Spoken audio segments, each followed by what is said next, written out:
나는 너무너무 착해. 착해갖고 우리 형님은 능력이 있어갖고 직장 생활하는데 나는 착하기만 하고 능력은 없어. 그래서 하는 생활이라고는 신앙 생활밖에 안 해.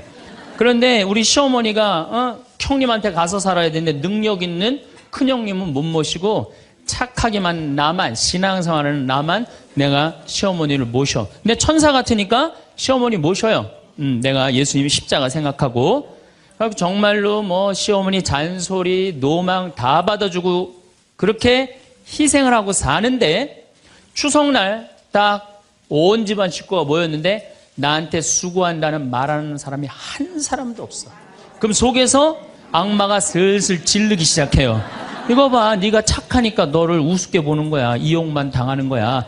오늘 집안 식구 다 모인 길에 못 모신다고 내질러 그냥.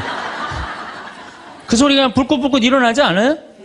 우린 천사하고 악마가 동거를 해요. 오늘같이 피정하는 날, 고해성사 보는 날은 내가 속세기는 자식도 사랑할 것 같고 집안 신경도 안 쓰는 남편도 사랑할 것 같고 저 죽지도 않는 시어머니도 내가 다 잘 모실 것 같아. 그럴 땐 천사예요. 고해성사 보고 피정하는 날은. 그런데 세상에 나가갖고 물건 깎을 때 보면요, 그런 악마가 없어요. 그런 악마가. 또 뭐 경품 행사로 공짜로 뭐 준다 그러면요, 하나라도 더 받으려고 달겨드는 거 보면은요, 이건 뭐 정말 악마가 따로 없어요. 보면은 악이 다툼을 해요. 보면은. 그래서 우리 마음 안에는 천사하고 악마가 항상 동거를 해요. 근데 여러분들, 우리만 유혹을 받고 사나요? 예수님은 유혹 받으셨어요? 안 받으셨어요? 받으셨어요. 40일 동안 단식하시고 난 다음에 너무 배고프셨어요. 너무 배고프셨을 때 악마가 짠하고 나타나갖고 당신 배고프지? 배고프니까 이 돌더러 빵이 되라고 그래요. 이거 황당하고 어처구니 없고 불가능한 유혹이에요. 돌이 어떻게 빵이 되겠어요? 그런데 이런 유혹을 우리도 받고 살아요. 우리가 이 세상 살면서 제일 많이 받는 유혹이 뭐냐면 돈에 대한 유혹이야. 돈에 대한 유혹, 빵에 대한 유혹. 내가 30년 동안 60평생 살면서 돈을 3억을 모았어. 60살이 돼서. 그럼 이 돈 연금 잘 가입해 두면요, 한 달에 100만 원씩 죽을 때까지 써요. 90살까지. 근데 현찰 3억이 생기면은 악마가 유혹을 해요. 돈이 돈 번데 이거 펀드에다 갖다 맡기면 1년 만에 6억 만들어 줄게. 넘어가요. 이상하게 넘어가요. 아니 3억을 모으는데 30년이 걸렸다면은 이게 한 6억이 되려면 한 10년은 걸려야 되지 않아요? 근데 1년 만에 만들어준다 그러면 덜썩 맡겨요. 그랬더니 이자가 막 1,000만 원씩 나오는 거야. 이게 웬 노다지냐. 이거 확실하다. 부모 돈, 형제 돈, 친구 돈 싹 끌어다가 한 200억을 만들어주면은 악마는 들고 튈까요? 안 튈까요? 튀어요. 며칠 전에 450명한테 2,300억을 자기 로얄 패밀리라고, 청와대, 변호사, 뭐 장관들하고 다 아는 로얄 패밀리라고, 이게 놀랍게도 15일만 맡기면 20%의 이자를 준다고 꼬신 거예요. 그런데 450명이 얼마를 모아줬느냐면은 2,300억을 모아줬어요. 2,300억을. 그래갖고 그걸 들고 튀었잖아요. 여러분들, 1 더하기 1은 2입니다. 1 더하기 1은 절대 10이 아니에요. 근데 우리는 욕심이 있어요. 내 재산이 1 더하기 1인데 이어야 되는데 10이길 바래요. 3억을 모으는 데는 30년이 걸리지만은 악마한테 유혹에 넘어가고 3억을 날리는 데는 6개월도 안 걸려요. 6개월도 안 걸려요. 그리고 땅을 치고 통곡하는 사람들 전 정말로 많이 봤어요. 대한민국 1980년대 이후부터 땅 뛰었어요. 땅값. 그렇죠? 주식 뛰었어요. 그래갖고 대한민국은 1 더하기 1은 2가 아니었고 1 더하기 1은 10이었고 1 더하기 1은 100이었어요. 어떤 사람은 1 더하기 1은 1000도 됐어요. 그러니까 온 국민이 들떠 있는 거야. 들떠 있는 거야. 나도 1 더하기 1이 뭐가 될 수 있다? 100도 될 수 있고 1000도 될 수 있다. 이런 생각을 해요. 대표적인 게 뭐냐면 다단계야. 다단계. 내가 가정광문 다녀보면은요, 집에 샴푸 잔뜩 있는 집 많아요. 비누 잔뜩 있는 집 많아요. 뭐 한 거예요? 다 다단계예요. 어떻게 다단계? 당신 두 사람만 데리고 와. 그러면 이 두 사람이 또 데리고 와갖고 나중에 이거 전부 다 가지를 쳐갖고 나중에 떼돈 벌어. 그런데 다단계 하는 사람의 90%가 다 손해보고 나온다는 거예요. 다 1 더하기 1은 100이라고 믿는 사람들, 1 더하기 1은 10이라고 믿는 사람들이 이 유혹에 빠지는 거예요. 이 유혹에. 제가 10년 전에 능평이라는 성당에서 본당 신부를 했어요. 그런데 그 능평이라는 성당에 언덕을 넘어가면은 무슨 동네가 나오느냐면 천당역 분당이 나와요. 네, 천당역 분당이 나와요. 얼마나 살기 좋으냐면은 거기는 전보산대가 하나도 없어요. 전부 다 지중매설이에요. 지중매설. 동네가 깨끗해요. 깨끗해. 그리고 도로는 한 20m, 30m 주도로는 조경을 하게 돼 있어요. 동네마다 율동공원, 중앙공원, 공원 있고. 그래서 정말로 살기 좋아요. 우리 동네 사람들은 그 언덕만 넘으면 전보산대가 얼마나 많은지, 전선줄이 얼마나 많이 엉겨 있는지, 그 분당에만 있으면 마음이 차분한데 우리 동네만 딱 들어서면은 동네가 미친 여자 머리 풀어헤쳐 놓은 것 같아요. 미친 여자 머리 풀어헤쳐 놓은 것 같아요. 마음이 산란해. 그러니까 우리 동네 사람들 꿈은 뭐냐면 천당역 분당으로 이사 가는 게 꿈이야. 그래갖고 5억짜리 아파트가 당첨이 됐어. 5억짜리 아파트가.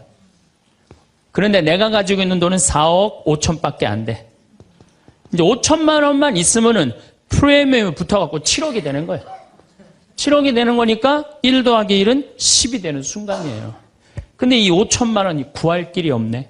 제일 만만한 건 누구냐면 늙은 부모님이야. 라고 찾아갖고 얘기를 해요. 어머니, 아버지, 내가 5천만 원만 있으면은 5억짜리 아파트 되면 내가 잘 모실 테니까 거기 있는 땅 좀 팔아갖고 나 5천만 원만 꿔달라고. 근데 이미 한국 천주교 할머니, 할아버지들은 나한테 강의를 들었어. 절대 자식들한테 재산 주지 말라는 강의를 들었어. 안 죽으니까 절대 재산 주지 말라는 강의를. 난 돈 없다. 딱 잡았대요. 그럼 느닷없이 부모가 미운 거예요. 느닷없이. 형제 친척한테 꿔달라고 그랬더니 형제 친척도 아무도 꿔주는 사람이 없는 거야. 다 미운 거예요. 예수님은 서로 사랑하라고 그랬는데 악마는 뭐라고 그래? 이거 봐. 너 세상 너 옆에 있는 사람 아무도 없어. 다 미워해. 이 유혹에 빠지는 거예요. 악마의 유혹에 빠지는 거예요. 근데 마음 하나만 바꾸면 얼마나 행복한지 몰라요. 우리 능평은 뭐 조금 전선줄 있다 하더라도 경치 좋고 공기 맑아요. 아주 좋아요. 그리고 분당에서 살려면은요, 거기에 수준 맞추려면요, 피곤해서 못 살아요. 근데 능평은 32평 아파트가 2억 5천이야. 2억 5천이니까, 이 2억 5천짜리 아파트 사고 얼마가 남아요? 2억이 남아요. 이거 갖고 맛있는 것도 사먹고, 여행도 다니고, 어려운 사람도 도와주고, 얼마나 좋아요. 근데 우리 인간은 이걸 못해요. 내가 가만히 보면은요, 9개 가진 사람은 10개를 채우려고 이 하나만 더 모으면 10개가 돼. 9개 쓸 생각을 못하고 이거 10개 채운다고 하나 모으다가 죽는 사람들 많이 봤어요, 나. 99개 가진 사람은 100개 채우려고 어떻게? 이 하나를 더 모으려고 99개 쓰지도 못하고 죽는 사람들 많이 봤어요, 저는. 여러분들은 어떠세요? 재산이라는 게 뭔지 아세요? 여러분들 재산이라는 건요, 내가 쓴 것만 내 재산이에요. 내가 쓴 것만. 내가 안 쓴 건 내 재산 아니에요. 다시 말해서 내가 100억을 모으기 위해서 나 그지같이 70평생을 살았어. 이 사람은 거지로 산 거예요. 이 사람 거지로 산 거예요. 네. 그런데 내가 모은 거 갖고 정말로 알뜰하게 뭐 여행도 다니고 맛있는 것도 먹으러 다니고 뭐 즐겁게 살았어. 이 사람은 재산 제대로 쓴 사람이에요. 그 다음에 죽을 때 그래도 이 종교기관에 기부나 하고 이런다면은 다행인 사람이에요. 근데 그냥 재산 그냥 이 100억을 주체를 못하는 사람들, 그러다가 죽는 사람들, 루카복음 12장에요. 부자가요, 엄청난 풍년을 맞이해요. 이거 나눌 생각을 안 하고 자기를 위해서 창고를 크게 줘요. 그리고 영혼한테 얘기해. 너 이제 편안하게 살아라. 그러니까 하느님이 뭐라 그래요? 이 어리석은 자야, 오늘 밤이 네 영혼이 떠나는 날이다. 너한테는 그렇게 잘 쓰면서 하느님한테 인색한 자의 끝이 이렇다. 재물을 어디다 쌓아둬라? 하늘에 쌓아둬라. 제가 제일 열받을 때가 언제냐면은 97년, 98년 IMF 터졌을 때. 이때 막 우리 교우들 20억, 30억 막 날렸어요. 그래서 술이 그냥 떡이 돼갖고 와서 나한테 뭐라 그러냐면, 신부님, 이렇게 허무하게 날아갈 줄 알았으면 신축금이라도 많이 낼 걸 그랬다. 제일 열받을 때. 그럴 줄 알았으면 미리 해지. 왜 날리고 와서 나한테 그래. 열심히 산 사람들이 실패하고 울면은 동정이 가는데요. 땅 투기하다가, 주식 투자하다가, 노름하다가, 이거 재산 날리고 와서 눈물 흘리고, 자기 고통스럽다고 얘기하는 사람한테는요, 동정이 안 가요. 열심히 살다가 실패한 사람한테는 정말로 동정이 가는데, 주식 투자하다 돈 다 날리는 사람들 동정이 안 가요. 여러분들, 주식 투자를 하려면은요, 재산 우리 95%의 투자자들이 다 실패해요. 왜 그런 줄 아세요? 1년 만에 샀다 팔았다 그래요. 워렌 버핏이라는 사람은 미국 최고의 부자예요. 지금 60년 동안 거의 주식을 했는데 610억 달러를 벌었어요. 주식으로만. 근데 그 사람은 한번 주식을 사면은 최소한 5년, 10년, 20년까지 그냥 쥐고 있는 거예요. 그러니까 돈을 버는 거야. 근데 우리는 그냥 얼마 전에 잠깐 무슨 경제 방송을 보니까 3개월 만에 15% 내는 수익 방법. 그런 건 없어요. 1 더하기 1은 2지 1 더하기 1은 10이 절대 아니에요. 근데 우리는 그렇게 착각하고 사는 거예요. 그런 기대 속에서. 아프리카에는 원숭이 잡는 비법이 있어요. 어떻게 원숭이를 잡느냐 하면은 항아리 이렇게 만들어 놓고 주둥이, 원숭이 손이 들어갈 만한 주둥이를 만들어 놔요. 여기에다는 자갈을 잔뜩 넣어놔요. 그리고 여기다 바나나를 딱 놔요. 원숭이가 지나가다가 웬 바나나 그리고 딱 바나나를 잡아요. 잡으면은 주먹이 커지는 거야. 바나나만 놓으면은 손이 빠지는데 잡은 바나나는 놓기 싫은 거야. 그러니까 이 무거운 항아리를 들고 이놈의 바나나 왜 안 빠지냐 하루 종일 뛰어다니는 거야. 저녁에는 지쳐갖고 움직이질 못한대요. 그러면은 그 원숭이를 잡아서 먹는다는 거예요. 그런데 지금 여기 있는 여러분들 가운데서도 그 바나나를 못 놓고 계신 분들 많습니다, 지금. 네? 지금 땅을 쥐고 이러지도 못하고 저러지도 못하고 괴로워하는 사람들 많아요. 주식 사놔갖고 그냥 이러지도 못하고 저러지도 못하고 전전긍긍하는 사람들 많아요. 지금 놀 때예요. 노름에 빠져갖고 그거 원금 찾는다고 뛰어다니는 사람 지금 놓으면은 제일 행복해요. 지금 놓으면 살 수 있어요. 그런데 우리는 그거를 못하는 거예요. 그거를. 욕심을 이용하는 거예요. 악마가 우리를 왜 유혹할 수 있는 것 같아요? 우리의 욕심을 가지고 이용을 하는 거예요. 사기 치는 사람도 1 더하기 1은 100이라고 그러면서 홍보를 하죠. 유혹을 해요. 근데 1 더하기 2는 2라고 믿는 사람은 절대 유혹이 안 빠져요. 근데 1 더하기 1은 100이 되기를 바라는 사람은 그 어처구니 없는 악마의 유혹에 빠진다는 거예요. 난 말할 거 없어요. 내가 그러니까. 내가 여기 생태마을 시작할 때 15년 전에 돈이 한 푼도 없었어요. 그래갖고 우리 교구 70세 원로 신부님한테 찾아갔어요. 김창린 필립보 신부님. 여기가 필립보 생태마을이죠? 그 신부님을 찾아갔어요. 신부님, 내가 우리 교우들 앞으로 이제 주 5일째가 곧 될 텐데 우리 교우들을 쉴 수 있는 생태마을을 짓고 싶습니다. 토요일날, 일요일날 와서 피정도 하고 기도도 하고 쉴 수 있는 공간을 짓고 싶습니다. 그랬더니 신부님이 너 어쩜 그렇게 시간을 잘 맞춰서 왔냐는 거예요. 무슨 소린가 했더니 당신이 은퇴하면 살라고 땅을 수원에다 사뒀는데 그게 개발지가 된 거야. 근데 보상비가 14억이 나온 거예요. 근데 신부님이 그때 이런 말씀을 하시더라고요. 우리 신부들 은퇴하면 교구청에서 아파트 한 채 사주는데 내가 그 돈이 뭐가 필요하냐고. 너 그렇게 좋은 일에 쓴다니 내가 너한테 주마. 하루아침에 14억을 받았어요. 내가 이마에 돈복 이렇게 써있다니까요. 이제 그걸 가지고 이 생태마을을 꾸미려고 계획을 해보니까 이거는 뼈대밖에 못 올리겠더라고. 그래서 3개월 동안 전전긍긍을 하는데 신부님이 나를 다시 부르셨어요. 황신부 와봐라. 너 그거 갖고는 그거 완성을 못하겠다. 내가 평생 북에서 넘어오셨거든요. 그래갖고 학비에 너무 고생을 하셔갖고 신학생들 장학금을 모은다고 10억을 모아두셨어요. 그 10억도 내가 귀양 너 투자하는 거 내가 너한테 해주마. 대신 나중에 네가 장학 사업은 이어서 해라. 내가 그 약속을 받고 신부님 또 10억을 또 주셨어요. 24억이 된 거야. 그랬더니 그때 그 본당 신부님 13,000명 본당이 있었는데 교우들이 신부님이 이런 좋은 일에 한다니까 3억을 모아줬어요.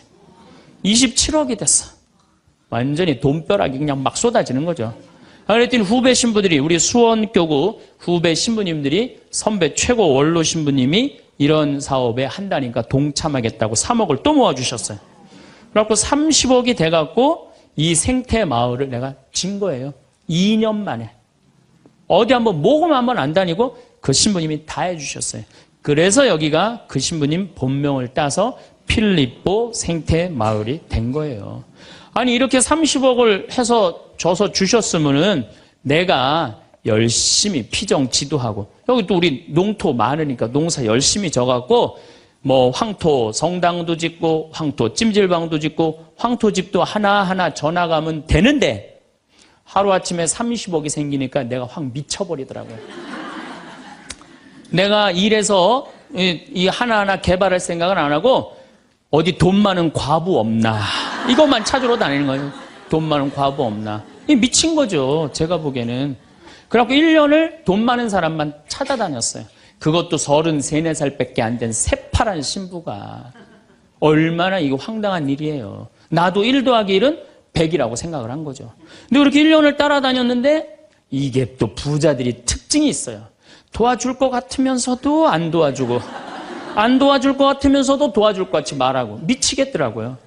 내 마음 안에 평화가 하나도 없더라고요. 그런데 사도 바오로가 데살로니가 후서 3장 6절서부터 10절까지 내 머리를 한 대 때렸어요. 일하기 싫은 사람은 먹지도 말아라. 나는 교회에 주님의 말씀을 전하지만 성도들한테 피해를 주기 싫어서 밤낮으로 일을 했다. 금을 짜는 일을 했다 이거예요. 그래, 내가 열심히 농사 짓고 된장, 간장, 고추장, 청국장. 우리 콩 있으니까. 여기 또 지역 주민들하고 콩 계약 재배하고. 그렇게 하면 되지. 그래갖고 그때부터 벌써 14년 전이네요. 그때부터 된장, 간장, 고추장, 청국장, 김장, 농약 안 친 걸로 김장하고. 요즘은 또 청국장 가루 이거 아주 너무너무 좋아갖고 오늘도 벌써 2가마를 띄웠는데 다 팔렸어요. 그러니까 내가 이걸 한 첫 해는 판매액이 1억이었는데 작년에는 17억이에요. 너무 즐거운 거예요, 사는 게. 저 신부님 떼돈 버나 보다. 떼돈은 남지 않아요. 원료값이 너무너무 많기 때문에. 그렇지만은 내가 우리 교우들한테 농약 안 친 거, 먹을거리 제공해주고, 이 지역에 지금 3만 평 농약 안 치고, 농사 짓고, 여기 50명 주민들한테, 여기 주민들 지금부터 농한기거든요. 근데 여기 주민들은 지금 내년 2월 달까지 저기 메주 띄우고, 청국장, 생청국장, 청국장 가루, 한 30명이 와서 계속 일을 해요. 얼마나 좋아요.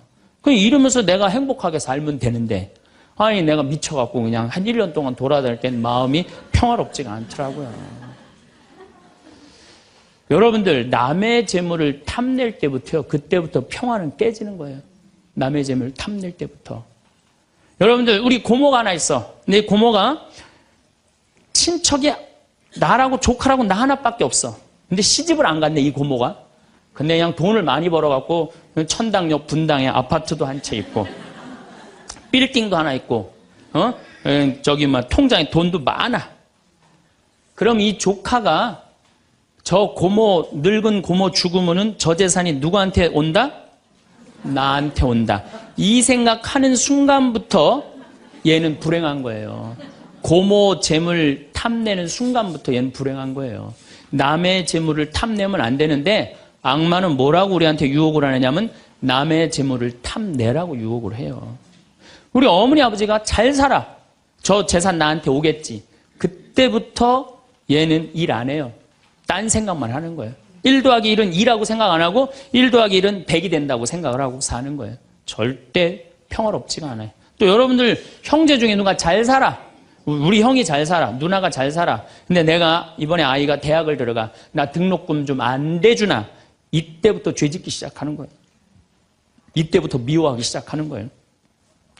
성당 질 때도 마찬가지예요. 성당 질 때도 내가 하느님 아버지 집을 줘. 그러면은 그 하느님 아버지 집 짓는데 내가 봉헌하면 되잖아. 근데 그냥 나는 봉헌할 생각 안 하고 우리 성당이 제일 부자가 저거 얼마 봉헌하나 이것만 기다리고 있는 거야. 근데 그냥 그 부자는 내가 보기엔 1억을 해도 되는데 500만 원밖에 안 했어. 그럼 뭐라고 그러냐면 예수님 말 틀린 거 하나도 없어. 응? 부자가 천국 들어가는 거는 낙타가 바늘구멍 통과하기보다 아는 건 또 많아갖고 그냥 그러면서 그 사람 욕하는 거. 제 생각엔 이래요. 그렇게 부자 헌금 얼마 내나 그거 쳐다보고 있는 것도 남의 점을 탐내는 거예요. 그 사람 마음에 평화 없어요. 내가 가지고 있는 것만 누구한테 봉헌하면 돼? 하느님한테 봉헌하면 되는 거예요. 우리가 이 돈에 대한 유혹, 이것 때문에 죄를 짓고 사는 거예요. 그런데 유혹 중에 제일 무서운 유혹이 뭔지 아세요? 여러분들 돈 왜 벌어요? 자식 욕심 때문에 버는 거예요. 자식 때문에 여러분들 돈 버는 거예요. 자식 때문에. 아메리카의 인디안들은 자식이 태어나면 어디다 봉헌하냐면 별한테 봉헌한다고 그래요. 우리 아이 추억 많게 해달라고. 요즘 어제 그제 여기 별 정말 미치도록 많아요. 밤하늘에 별똥별이 2만 개가 떨어져. 2만 개. 지난번에 우리 수녀님들 한 20분 오셨을 때 내가 여기 마루 위에 강 위에다 마루를 깔아놨어요. 그 위에다 밤에 침낭을 하나씩 다 드려요. 그럼 누워갖고 별을 보는데 별똥별이 1시간 동안 10개가 떨어졌대. 10개가. 수녀님들이 너무 행복하다는 거야. 이 별을 보고 행복한 추억을 가지고 살았으면 좋겠는데 우리나라 엄마들은 그런 생각 안 해요. 인디언들은 별 보면서 우리 아이 행복한 추억이 많았으면 좋겠다. 그리고 들판에 봉헌한대요. 우리 아이 건강하게 뛰어놀게 해달라고. 그 다음에 태양에 봉헌한대요. 우리 아이 아주 씩씩하고 건강하게 잘 자라게 해달라고. 근데 대한민국 엄마들은 애가 태어나면 어디다 봉헌하냐면 학원에 봉헌해. 학원에. 우리 아이 어디 들어가게 해달라고? 서울대학 들어가게 해달라고. 서울대학 들어가게 해달라고. 그래갖고 임신을 하면은 이거 굉장히 중요한 거예요. 임신을 하면은 하느님 나한테 생명을 주셔서 감사합니다. 이 아이가 하느님 이 세상에 태어나서 행복하게 살았으면 좋겠습니다. 이렇게 생각하는 엄마가 하나도 없다는 거예요. 임신을 딱 하는 순간 무슨 생각을 하냐면 내 뱃속에 서울대학 C가 들어왔다고 생각을 하는 C가. 그래갖고 막 임신 한 달, 두 달, 막 10달이 되면 배가 이만해져요. 그러면 C가 이만해진 거야. C가 이만해진 것만큼 꿈도 이만해진 거야. 하고 아침에 인사를 해도 한국말로도 안 해. 영어로 하는 거야. How are you today, my baby? Good morning. 막 영어로 하는 거야. 마음 급한 엄마들이. 네. 그래갖고 애가 엄마의 태를 열고 세상에 나왔어. 세상이 얼마나 예뻐요. 하늘도 예쁘고 별도 예쁘고 달도 예쁘고 단풍도 예쁘고. 근데 그냥 이 아이가 그냥 그 창문을 통해서 세상을 보려고 했더니 마음 급한 엄마는 너 그거 볼 시간이 어디 있어. 온 집안을 도배를 다 해놔요. 아니 집안만 도배해 놓으면 되지 창문에다가도 도배를 해놔요. 한쪽에는 그냥 가나다라 마바 차타 갖다 붙여놓고 반대쪽에는 ABCD. 누워서 모빌이 돌아가는데 막 기억 니은 디귿 리을이 막 돌아가는. 태어났는데 이 세상에 태어났더니만 어디에 가려? 글자에 가려갖고 세상 구경을 못하는 거예요. 그래갖고 애가 1살, 2살쯤 돼갖고 엄마, 아빠 이렇게 말을 하기 시작해요. 그러면은요 엄마들은 흥분하는 거예요. 드디어 우리 집에 천재 태어났다. 그래갖고 온 동네 다니면서 우리 애가 천재라고 막 자랑을 해요. 그 우유를 먹여도 무슨 우유만 먹이냐면 아인슈타인 우유만 먹이는 거야. 아인슈타인 우유만. 네, 네.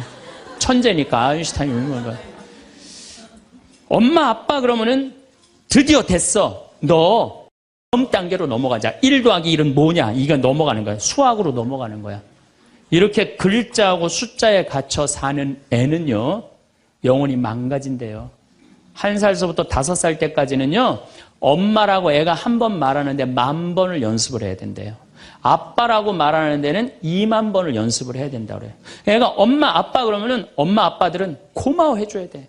너무 고맙다 엄마라고 불러줘서 손가락 깨물고 배에다 바람 넣어주고 발가락 그냥 뽀뽀해줘가면서 아빠는 목마 태워주고 비행기 태워주고 막 축제같이. 그러면은 이렇게 부모님이 엄마 아빠가 끌어안아주고 뽀뽀해주고 스킨십을 해주는 애들은 이런 생각을 한대요. 이거 봐라. 세상은 한번 살아볼 만한 데네. 저렇게 엄마라고 말 한마디 했는데 저렇게 좋아하고 감격을 하네. 그런데 1살서부터 5살 때까지 엄마 아빠 그랬더니 다음 단계 1 더하기 1은 뭐야? 이거 넘어가는 애들은요.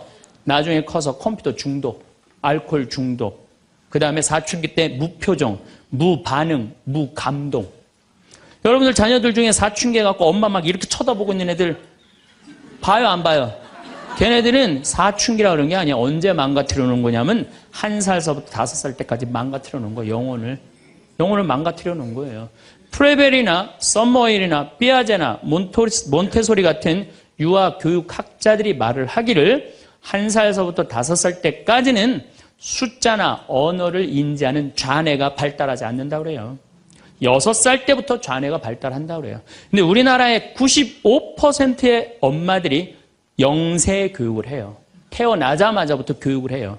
교육비 얼마? 350만 원짜리 교육비를 들여서 전부 다 350만 원 애한테 그냥 영세 교육을 시키는 거예요. 우리나라 청소년의 95%는 이미 1살서부터 5살 때까지 영혼이 망가져 버린 거예요. 그래갖고 그냥 5살 때 돼갖고 그냥 텔레비에 나오는 글자 모르는 글자가 없어. 5년 동안 공부했으니 애가 모를 리가 있어요. 모르는 글자가 없어. 그냥 쫙쫙 읽어대. 그러면 나한테 데리고 와요. 신부님 우리 애가 천재인가 보라고. 왜요? 텔레비에 나오는 글자 모르는 글자가 없어요. 안수기도 해달라는 거. 그럼 내 걔 머리에 손 얹고 뭐라고 기도하느냐면 이제 네 인생은 쫑났다. 내가 이렇게 기도한다니까.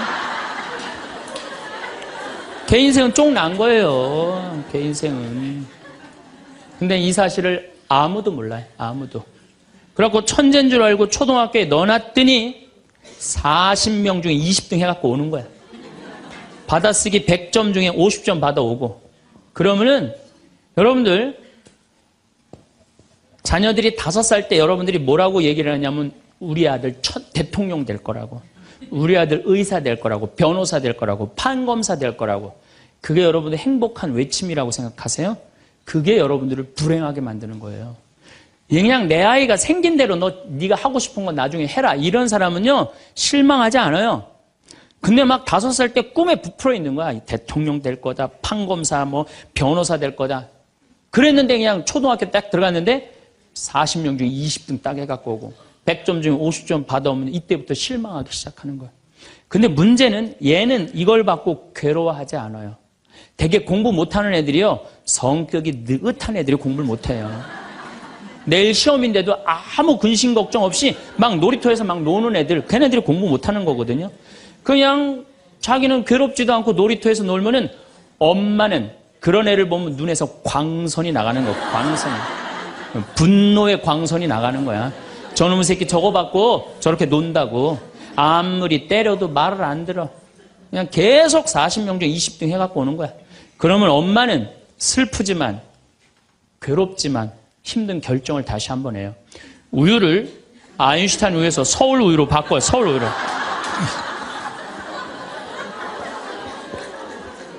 그래갖고 그냥 그렇게 6년 동안 서울 우유를 먹였는데 중학교 딱 올라갔는데 초등학교 때 말 안 듣는 거하고 차원이 틀려요. 중학교 때 컴퓨터 게임에 빠지면은요 미쳐요. 엄마하고 밥 먹으러 나가도 그냥 핸드폰으로라도 해요. 애들이. 그냥 그거 보고 있으면 속에서 불 나요, 안 나요? 속에서 불이 나죠. 근데 걔는요 그렇게 될 수밖에 없는 성장 과정이 있는 거예요. 그래갖고 막 학원을 막 땡땡이를 까는 거야. 초등학교 때는 때리면 울면서 갔는데 중학교 때는 간다고 가요 일단. 그러고 난 다음에 지가 알아서 컴퓨터 게임방에서 게임하고 놀고 밤 10시에 학원 다녀왔다고 거짓말 하는 거야. 그러니 안 그래도 꼴배기 싫은데 그냥 불이 나는 거야. 이미 학원에서 전화 받은 내가 안 왔다고. 그럼 이놈의 새끼 어디서 거짓말 하느냐고 때리려고 그러는데 이게 너무 커갖고 손이 닿아요, 안 닿아요? 안 닿아요. 이놈의 새끼 애는요 엄마가 때리려고 그러면 힘도 안 들여. 왜 이러냐고. 고개만 젖히면 그냥 막 날아가는 거야. 고개만 젖히면 손이 닿지도 않아. 그러면 또 멱살을 끌어내려갖고 그냥 이놈의 새끼 어디서 엄마 때리는데 피하느냐고 그러면은 그때서 아이가 엄마 손을 딱 잡고 흰 눈동자 95%, 까만 눈동자 5%, 엄마보다 눈을 더 뒤집어 확 뒤집고 왜 이러냐고. 나 좀 제발 놔두라. 나 공부하는 거 지겹다고. 엄마를 확 밀쳐내요. 그럼 엄마는 그냥 마룻바닥에 확 널브러지면서 마룻바닥을 움켜쥐고 너무 슬프지만은 힘든 결정을 다시 한번 해요. 우유를 서울 위에서 연세 우유로 바꿔요. 연세 우유로. 네. 연세 우유로 이제 바꿔갖고 그냥 먹었는데, 고등학교 올라갔는데 이놈이 이거는 뭐 내가 보기에는, 여러분들 중학교 때는요, 애가 말도 못하고 반항을 하는데 고등학교 때는 차원이 틀려요. 어떻게 틀리냐면, 엄마 아빠는 뭘 잘 살아서 나한테 잘 살라고 그러느냐고, 당신들이 나한테 해준 게 뭐 있느냐고, 말도 못하는 거예요. 이때는 어떤 상황에 들어가느냐면 동네 자랑도 못해. 친척한테 아무 자랑도 못해. 조금만 있으면 이제 대학 금방 탈로가 나게 생겼는데, 5살, 6살 땐 대통령이다, 천재다, 뭐 생 난리를 하고 돌아다녔는데, 고등학교 땐 완전히 소가리를 하는 거예요. 완전히 소가리를 하는 거예요. 그리고 말도 못하는 게 한마디 하면 아들이 그냥 주먹으로 그냥 문치면 문이 뻥뻥 뚫리니까 무서워서 말도 못하는 거예요.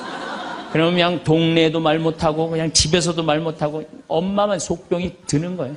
너무 슬프지만은 아무도 모르게 힘든 결정을 다시 한번 해요.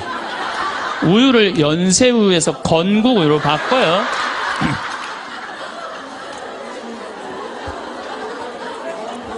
건국우유로 바꿔서 그렇게 먹였는데 고등학교 3학년 때 보니까 모의고사를 봤는데 15% 안에 들어야지 서울에 있는 학교를 가는데 30% 뒤로 막 밀리는 거야. 내가 재미난 경험이 있었어요. 내가 아주대학 환경공학과 대학원을 다닐 때 그 옆에 창현고등학교, 유신고등학교가 있었어요. 근데 걔네들이 1학년 딱 들어와서는 우리 학교를 보고 그랬대요. 내가 아주대학 가면은 내 대학을 안 간다 그랬대요. 1학년 되면은. 근데 2학년 애들은 상황이 틀리대요. 아주대학도 괜찮은데 이런데 2학년 되면. 근데 3학년이 된 애들은 그 창현고등학교, 유신고등학교 애들은 3학년만 되면 제발 아주대학만이라도. 엄마가 딱 그런 마음이야. 그러니까 이제 엄마가 너무 슬프지만은 그 성적표를 받아보고 마지막으로 힘든 결정을 다시 한번 해요. 우유를 건국우유에서 저지방 우유로 바꿔요.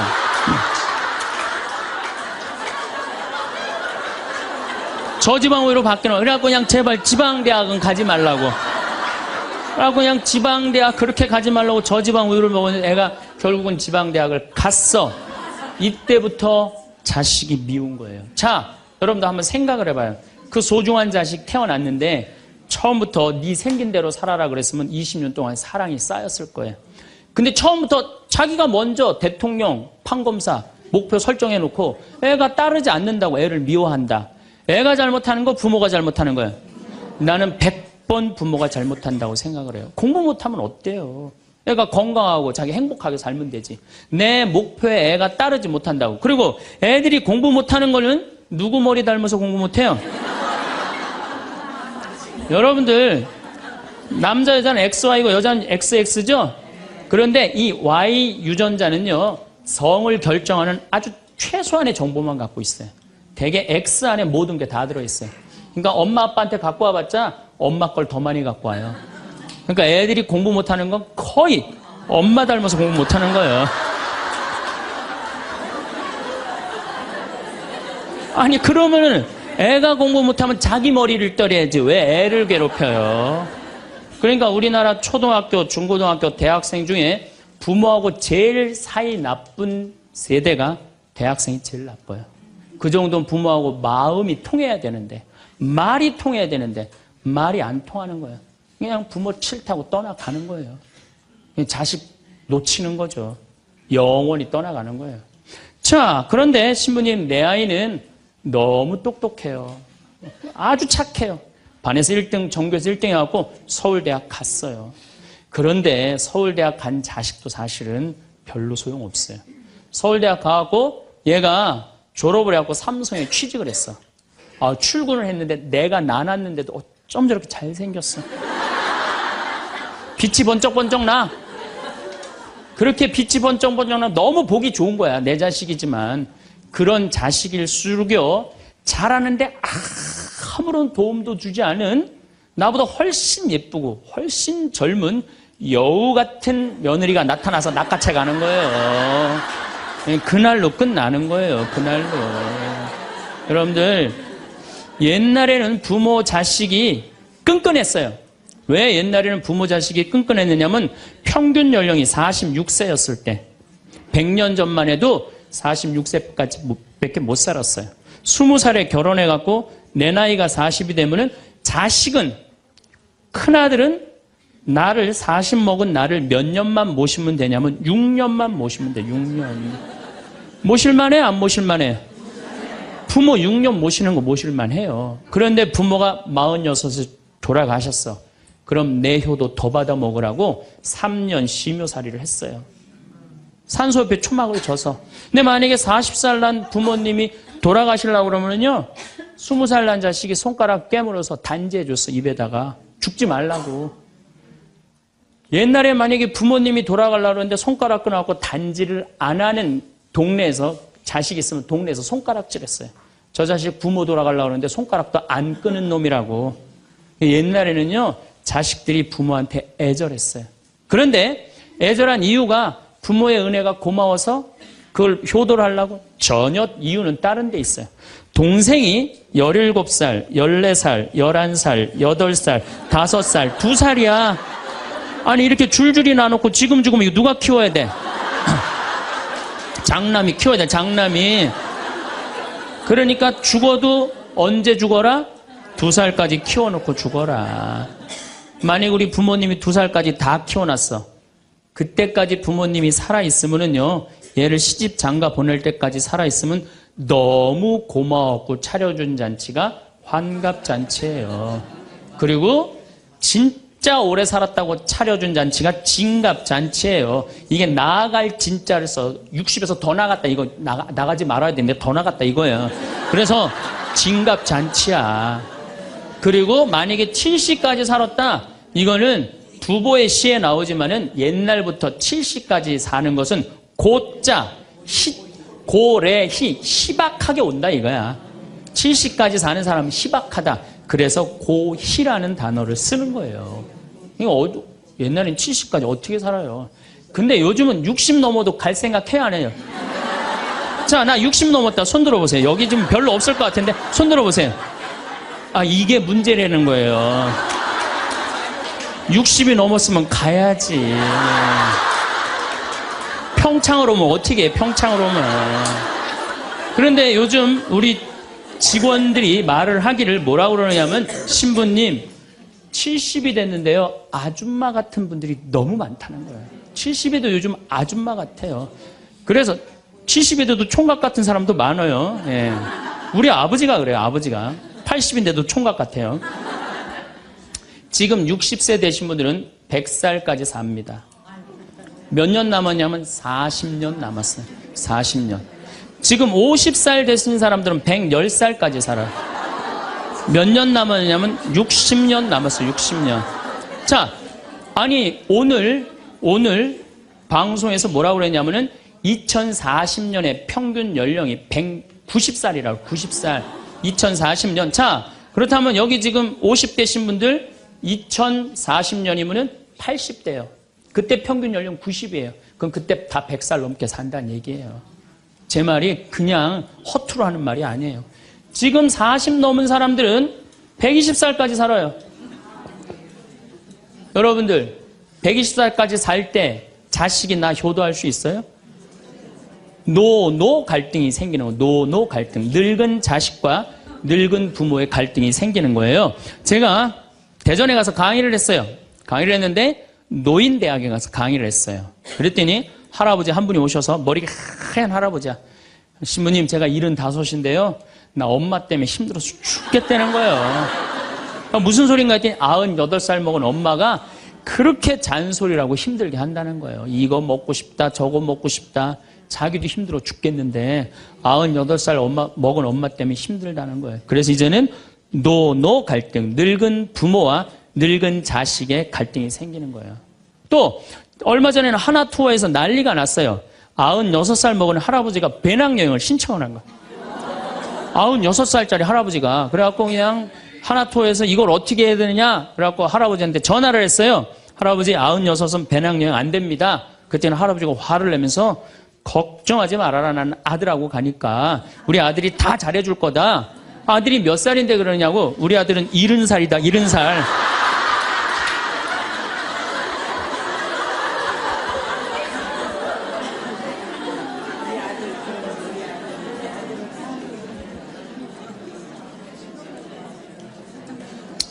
여러분들, 우리나라가 지금 100살 이상이 몇 명이냐면은 1700명이에요. 100살 이상. 얼마 전에 텔레비전에 102살 먹은 할머니, 83살인가 먹은 며느리, 또 50 몇 살 먹은 3대가 살죠? 이제는 그런 일이 다반사로 생긴다는 거예요. 다반사로. 지금 70살 넘은 우리나라 인구가 240만 명이에요. 70살 이상이. 60세 이상이 65세 이상이 540만 명, 540만 명. 초등학교 애들이 310만 명이에요. 그러니까 요즘 길에 나가보면요, 우리 어렸을 땐 길에 애들이 바글바글 했어요. 구슬치기, 딱지치기, 그냥. 할머니는 이런 할머니 하나 이렇게 구경하고 있었어요. 근데 요즘에 길에 나가보면 애들은 하나도 안 보여요. 애들 낳지도 않고 학원에 가고. 길에 나가면 누구만 바글바글 하냐면 할머니, 할아버지들만 바글바글 할 거예요. 21세기는 그래서 노인의 시대라는 거예요. 여러분들은 그런데 더 심각한 건 지금 70, 80 되신 분들은 그나마 이제까지 살아왔어. 이제 10년, 20년만 하면 견뎌요. 여러분들은 앞으로 50년, 60년 남아있어요. 그 인생에 대한 설계가 준비되어 있습니까? 안 돼 있습니까? 안 돼 있어요. 자, 여러분들, 나는 그래도 늙어서 자식하고 삽니다. 난 너무너무 행복합니다. 그런 할머니는 정말로 정신없는 할머니예요. 나이 먹으면 눈두덩 쳐져요, 안 쳐져요? 눈가 쳐져요, 안 쳐져요? 볼 쳐지고 입술 쳐져요. 그럼 자식하고 사는 할머니, 나는 저녁 먹고 화도 안 났어. 화도 안 나고 그냥 텔레비를 보고 있는데 어떻게 하고 보고 있느냐면 이러고 보고 있는 거예요. 이러고.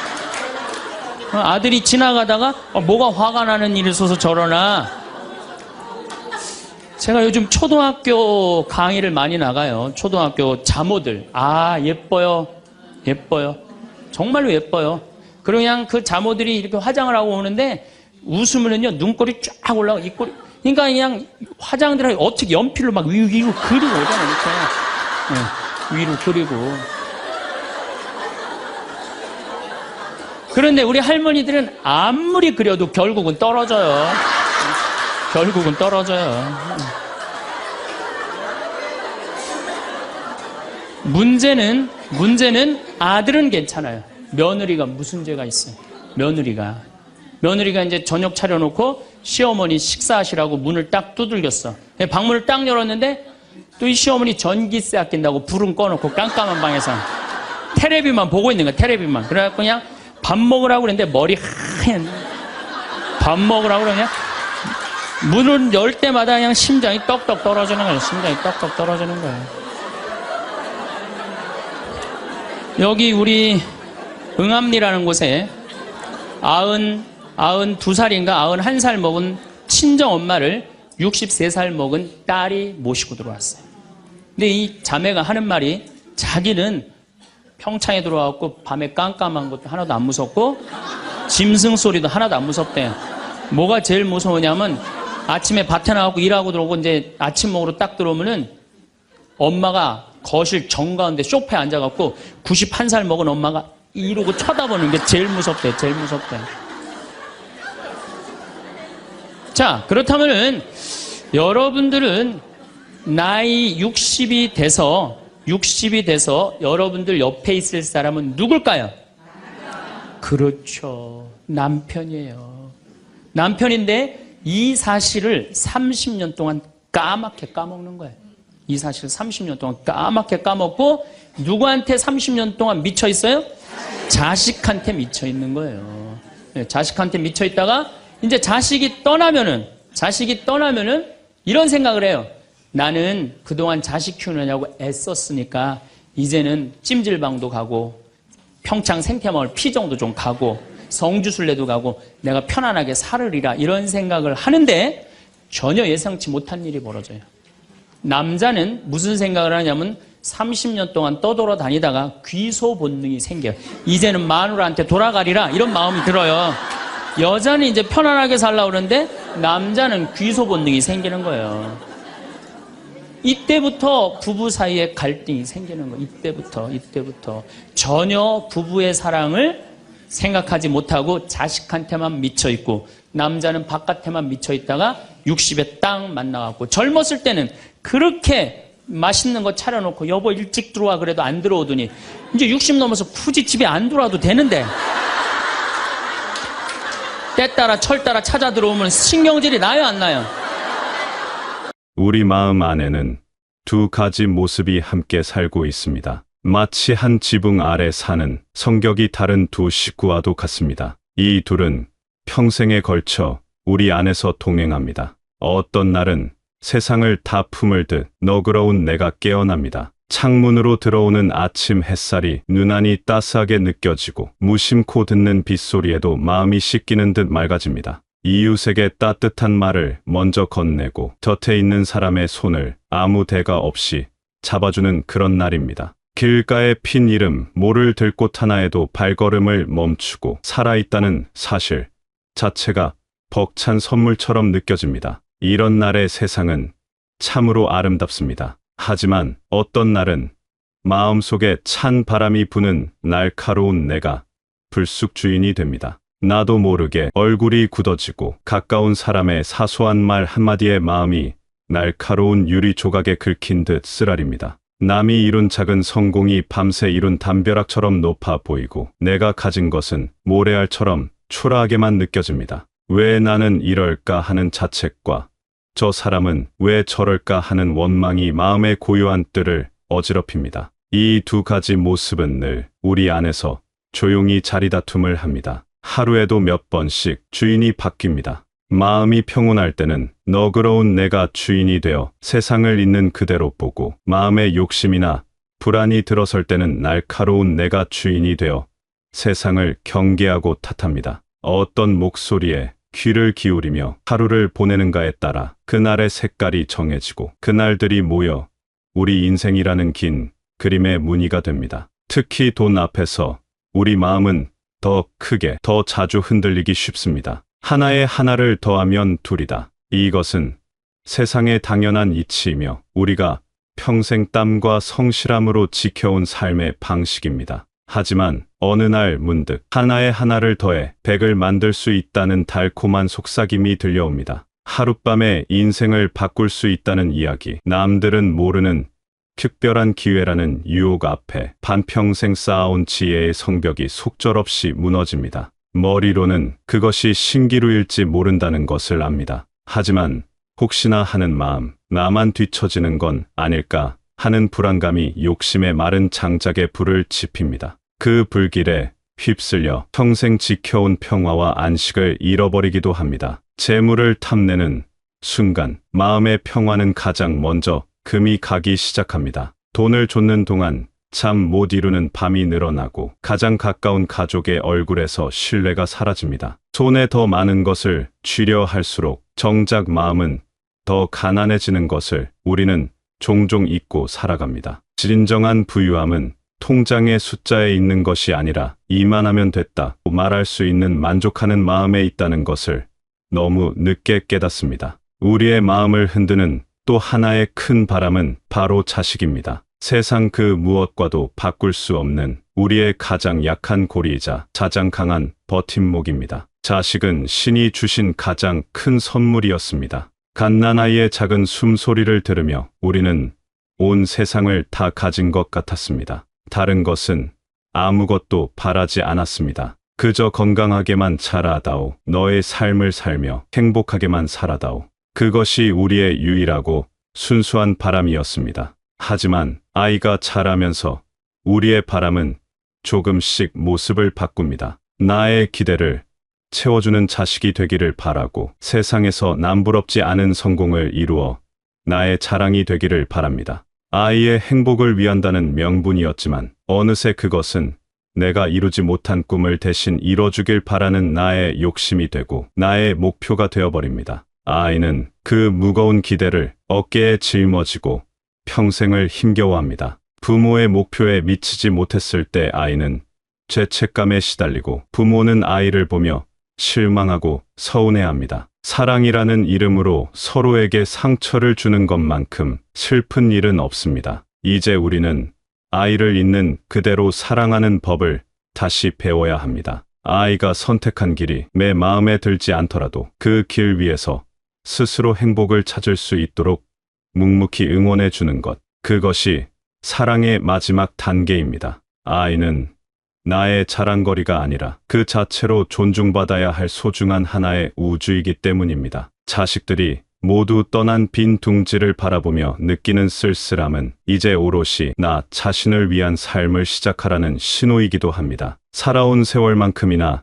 우리의 몸도 많은 이야기를 품고 있습니다. 이제는 예전 같지 않다며 한숨 짓게 되는 우리 몸의 변화입니다. 무릎은 삐걱거리고 눈은 침침해집니다. 하룻밤 푹 자고 일어나도 어깨 위에 무거운 짐은 사라지지 않습니다. 젊은 날에는 생각지도 못했던 불편함이 일상이 되고 마음은 여전히 청춘인데 몸이 따라주지 않아 속상할 때가 많습니다. 하지만 이 몸이야말로 한평생 나와 동고동락해 온 가장 정직한 친구입니다. 얼굴의 주름 하나하나는 우리가 웃고 울었던 시간의 기록이고 무뎌진 손마디는 자식을 위해 헌신했던 세월의 훈장입니다. 아프고 쑤시는 곳들은 우리가 얼마나 치열하게 이 세상을 살아왔는지를 말해주는 증거입니다. 이제는 이 낡아가는 몸과 싸우기보다 다정하게 화해해야 할 시간입니다. 그동안 고생 많았다고 다독여주고 몸이 보내는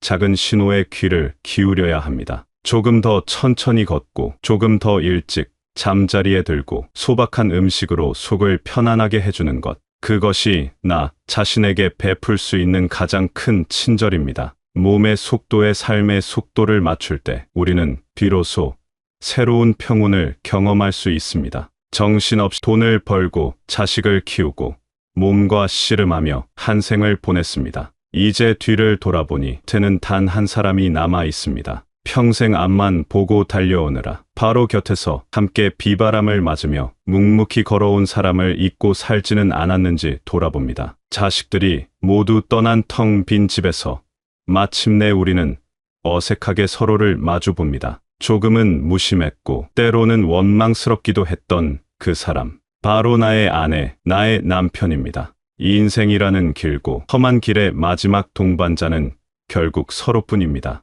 남은 시간이 얼마일지는 아무도 모릅니다. 그 시간 동안 우리는 다시 서로의 손을 잡아야 합니다. 젊은 날의 뜨거운 열정은 아니더라도 묵은 된장처럼 구수하고 깊은 정으로 서로를 보듬어야 합니다. 수십 년간 쌓인 서운함과 무심함의 벽을 허무는 데는 용기가 필요합니다. 하지만 그동안 고생 많았다. 당신 덕분이다. 고맙다. 그 따뜻한 말 한마디가 그 어떤 값비싼 보약보다 귀한 위로가 되며 굳게 닫혔던 마음의 문을 여는 열쇠가 됩니다. 이제 마지막 여행을 떠나기 전 우리는 마음의 짐을 가볍게 해야 합니다. 평생을 지고 온 무거운 돌멩이들을 내려놓을 때입니다. 그것은 바로 용서라는 이름의 짐입니다. 나에게 상처를 줬던 사람들에 대한 원망, 그리고 과거에 어리석었던 나 자신에 대한 후회와 자책. 이 돌멩이들은 우리가 짊어지고 있는 한 계속해서 우리의 마음을 짓누릅니다. 용서는 그 사람을 위해서가 아닙니다. 온전히 나 자신을 위한 것입니다. 미움이라는 뜨거운 돌을 내 손에서 내려놓아 화상 입은 내 마음을 치유하는 과정입니다. 또한 우리는 스스로를 용서해야 합니다. 그때는 그것이 최선이었음을, 그만큼의 지혜밖에 없었음을 인정하고 서툴렀던 과거의 나를 따뜻하게 안아주는 것입니다. 이 용서의 과정을 거칠 때 우리의 영혼은 비로소 자유로워지고 가벼워집니다. 결국 행복은 저 멀리 산 너머에 있는 무지개가 아니었습니다. 더 많은 돈, 더 높은 명예, 자식의 눈부신 성공에 있는 것이 아니었습니다. 행복은 하나 더하기 하나는 둘이라는 단순한 진리를 편안히 받아들이는 마음에 있습니다. 내 손에 쥔 작고 소박한 것들에 진심으로 감사하는 마음에 있습니다. 아침에 눈을 뜨고 새로운 하루를 맞이할 수 있다는 사실에 따뜻한 밥 한 끼를 나눌 사람이 곁에 있다는 사실에 있습니다. 평생을 함께 해준 사람의 주름진 손을 따뜻하게 잡아주는 바로 그 순간에 있습니다. 이제 무거운 욕심의 짐을 내려놓고 마음의 평화를 찾을 시간입니다. 우리 안에 있는 너그러운 주인을 자주 깨워야 합니다. 남은 인생이라는 길을 재촉하지 않고 길가의 꽃향기를 맡으며 평온하게 걸어가는 지혜가 우리 모두에게 필요합니다. 우리는 더 무언가가 되기 위해 애쓸 필요가 없습니다. 이미 우리는 수많은 풍파를 이겨낸 그 자체로 존중받을 만한 위대한 존재입니다. 그리고 지금 이 순간 치열한 현실 속에서 하루하루를 힘겹게 버티고 있는 모든 이들에게도 이 말을 전합니다. 때로는 세상이 너무 빠르고 나만 홀로 뒤처지는 것 같아 불안한 날이 있을 겁니다. 완벽하지 못한 내 모습에 실망하고 보이지 않는 미래에 잠 못 이루는 밤도 있을 겁니다. 괜찮습니다. 원래 인생이란 그런 것입니다. 흠집 하나 없는 조약돌보다 이리저리 부딪히며 깨지고 닳아 만들어진 몽돌이 더 아름다운 법입니다. 너무 멀리 보려 애쓰지 않아도 됩니다. 너무 큰 행복을 쫓아 지금의 소중함을 놓치지 말아야 합니다. 잠시 멈춰 서서 따뜻한 차 한 잔을 마시는 여유, 창밖으로 보이는 푸른 나무숲의 싱그러움, 누군가에게 건네는 다정한 눈인사 속에 진짜 행복이 숨어 있습니다. 당신은 당신이 생각하는 것보다 훨씬 강하고 지혜로운 사람입니다. 그러니 스스로를 너무 다그치지 마십시오. 오늘 하루 무사히 살아낸 것만으로도 당신은 충분히 칭찬받을 자격이 있습니다. 세상의 모든 시름과 걱정, 언젠가는 다 지나갑니다. 우리가 그랬던 것처럼 시간은 당신의 아픔도 희미한 풍경으로 만들어 줄 것입니다. 그러니 용기를 내십시오. 당신의 삶을, 당신의 하루를, 그리고 무엇보다 당신 자신을 온 마음으로 사랑해 주십시오. 당신의 존재 자체가 이 세상에는 가장 큰 선물입니다.